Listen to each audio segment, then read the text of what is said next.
baik. Halo, selamat siang. Jadi di sini saya akan mewawancara ini terkait rekrutmen seleksi yang ada di perusahaan PT Magna Solusi Integra. Nah, di sini mari kita kenalan dulu nih sama sama Mbak siapa ini di sebelah saya ini. Silakan dikenalkan. Oke, makasih Mas Kevin. Perkenalkan, saya Diandra.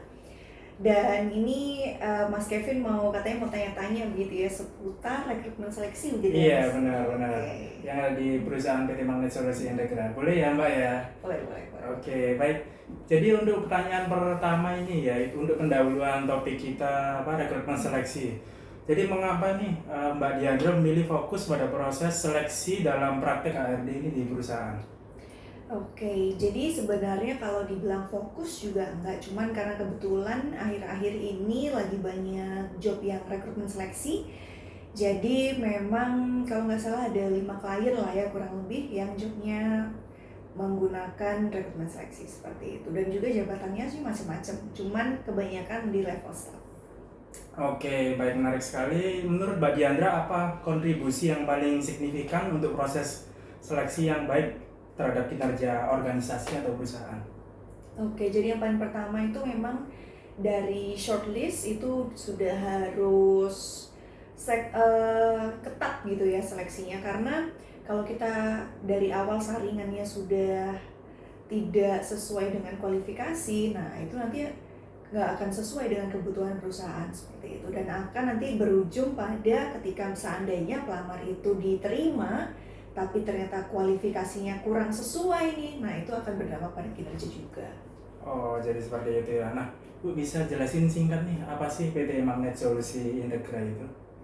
Oke, jadi kalau PT Magnet Solusi Integra sendiri, kami adalah sebuah jasa konsultan, perusahaan yang bergerak di bidang jasa konsultan, khususnya SDM, dan kami ada layanan pelatihannya juga berbasis BNSP, ada macam-macam, ada training of trainer, ada MSDM, sekretaris, dan lain sebagainya. Kemudian juga ada IHT atau in-house training, itu khusus untuk tailor made bagi kebutuhan perusahaan. Kemudian juga selain itu ada penyusunan KPI atau SOP, job desk, assessment center ya biasanya kalau untuk promosi karyawan atau rekrutmen juga, dan juga tentunya psikotes dan rekrutmen seleksi seperti itu. Oke, banyak sekali ya. Nah, sebagai HR consultant nih, apa peran spesifik Mbak Diandra dalam merancang atau mengelola seleksi karyawan pada klien di perusahaan ini?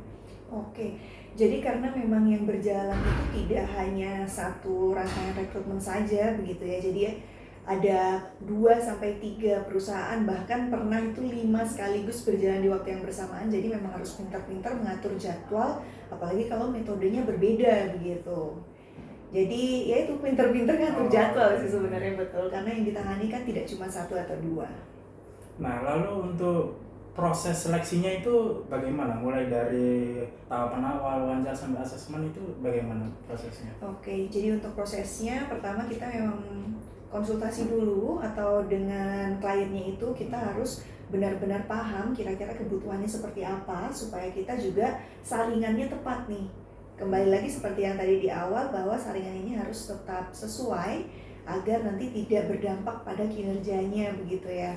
Kemudian dari kita sudah tahu nih kebutuhannya apa, kita mulai dari iklan, lalu kita shortlist dulu nih para pelamar-pelamarnya. Kan tentunya tidak semua akan diproses gitu ya, hanya yang memenuhi kualifikasi saja. Setelah itu baru kita undang untuk tes dan wawancara, lalu biasanya akan ada wawancara user, bahkan ada juga yang memerlukan diskusi kelompok, beda-beda begitu. Ada juga yang perlu tes bidang, seperti itu.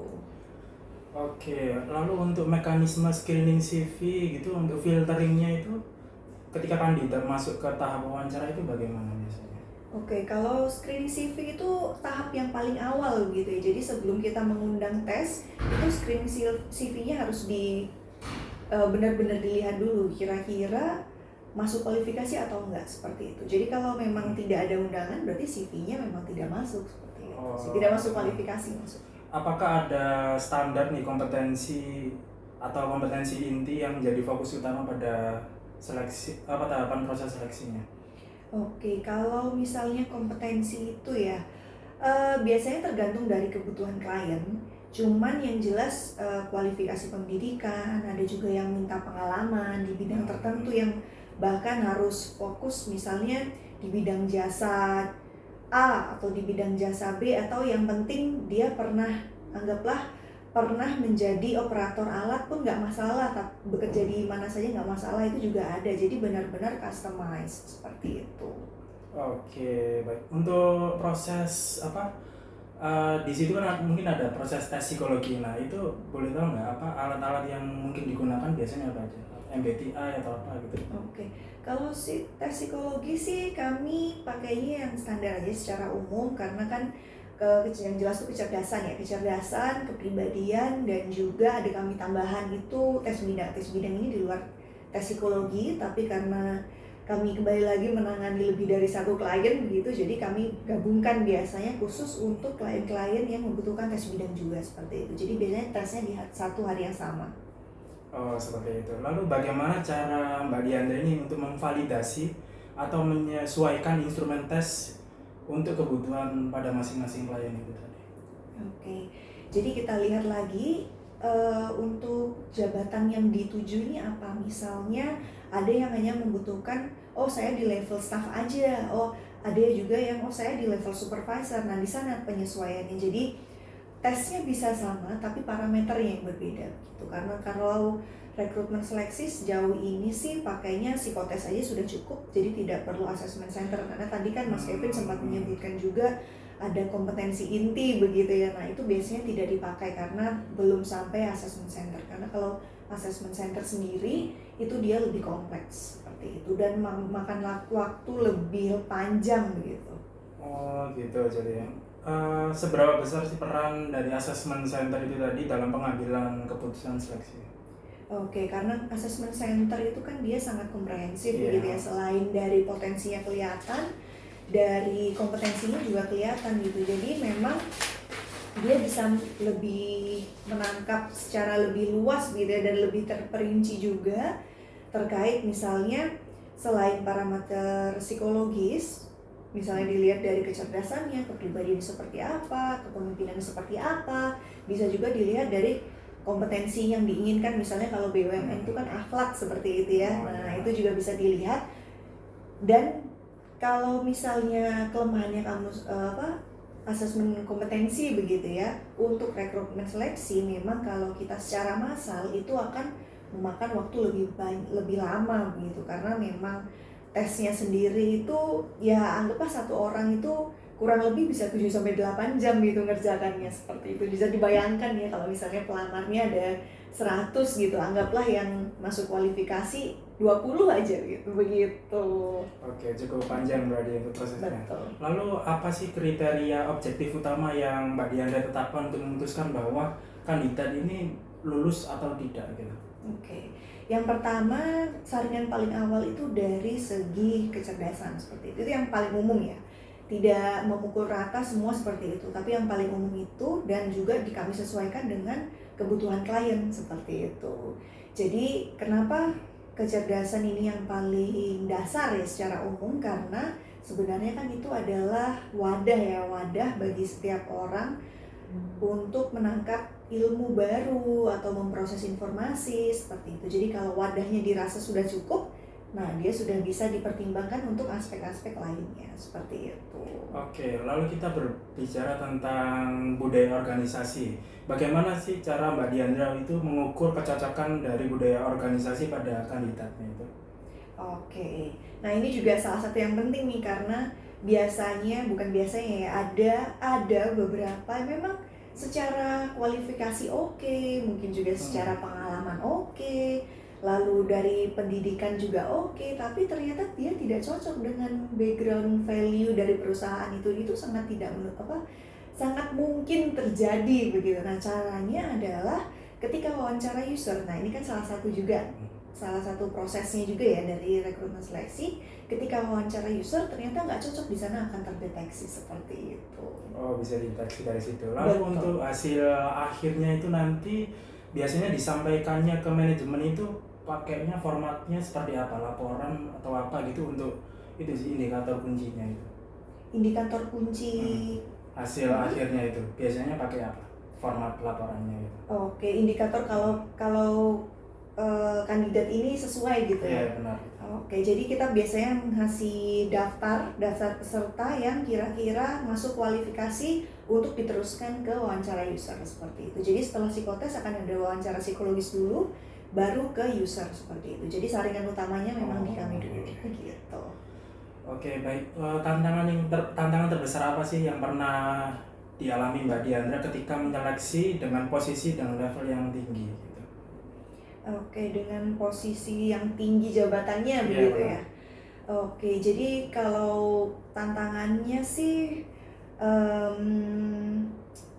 kadang-kadang ekspektasi perusahaan dengan ekspektasi pelamar itu nggak sama. Jadi misalnya perusahaan hanya minta, oh saya minta yang spesifikasinya A, tapi saya cuman bisa memfasilitasi A, B, C, D, E, F, G begitu misalnya. Tapi kalau pelamar beda lagi seperti itu. Jadi pinter-pinternya kita menyambungkan antara perusahaan dan juga pelamarnya ini, karena kan kita konsultan ya, jadi kita harus bisa menjembatani.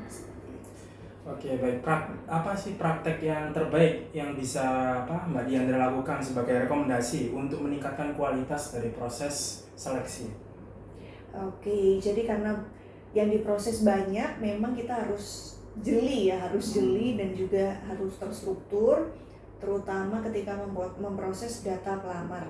Karena kan namanya orang cari kerja itu dia sungguh-sungguh begitu ya, jadi kalau seandainya kita ada kesalahan aja kasihan seperti itu. Jadi harus kita benar-benar teliti kalau misalnya memang dia belum sesuai, dan itu juga tidak menutup kemungkinan akan kami buka atau mungkin akan kami hubungi kembali ketika di suatu saat nanti akan ada kesempatan di tempat baru seperti itu. Karena kan ya kami menerima permintaan rekrutmen begitu ya dari berbagai macam perusahaan. Seandainya tidak diterima di perusahaan A, tidak menutup kemungkinan akan kami hubungi lagi apabila masuk kualifikasi di tempat lain, seperti itu sih. Oke, baik. Sekarang saya akan berbicara tentang teknologi dan digitalisasi di MSI ini. Nah, apakah MSI atau Magnet Solusi Integra itu menerapkan digital recruitment, misal kayak ATS gitu, AI screening atau video interview yang berupa AI gitu, atau bagaimana? Oke. Jadi dulu pernah pakai video interview berupa AI begitu ya. Jadi interviewnya memang dengan AI, tapi itu tetap kurang terasa